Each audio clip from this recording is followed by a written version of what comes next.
La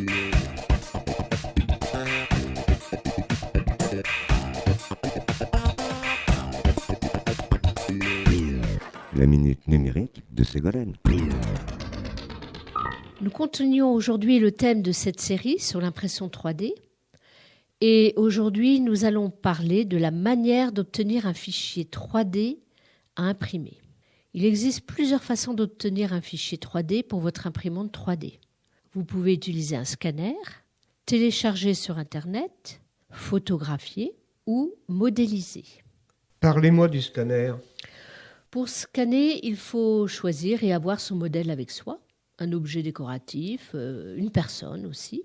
C'est une méthode efficace si vous souhaitez dupliquer un objet, par exemple, mais il faut savoir que le fichier 3D obtenu à partir d'un scanner nécessite pratiquement toujours des retouches pour le rendre imprimable. Alors, je vais vous parler du scanner que je connais, car il est utilisé dans le réseau des Fab Labs de la Nièvre. C'est le SENSE, S-E-N-S-E. Il fonctionne de la manière suivante. On le branche par USB au PC et le logiciel va afficher l'objet scanné. On fait le tour de l'objet avec le scanner et on obtient un modèle 3D en quelques minutes qui s'affiche en temps réel à l'écran de l'ordinateur. Est-ce que c'est le meilleur scanner ?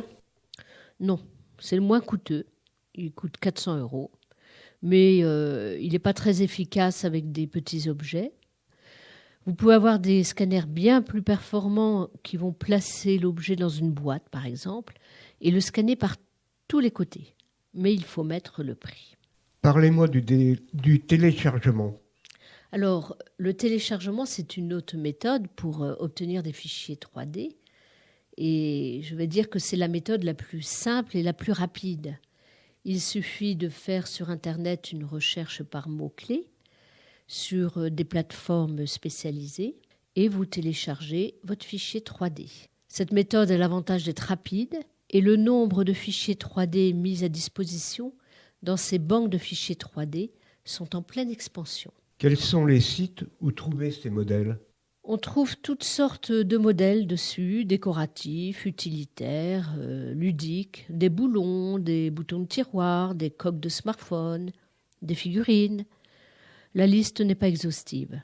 Il y en a un que j'utilise beaucoup, c'est www.thingiverse.com. Vous avez aussi en français kulst3d.com, référence3d.com. Il y en a un qui est un peu spécialisé dans SketchUp, c'est 3D Warehouse.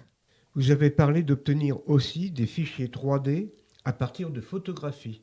Vous procurez une application qui permet d'entourer sur votre photo les différentes zones que vous souhaitez modéliser.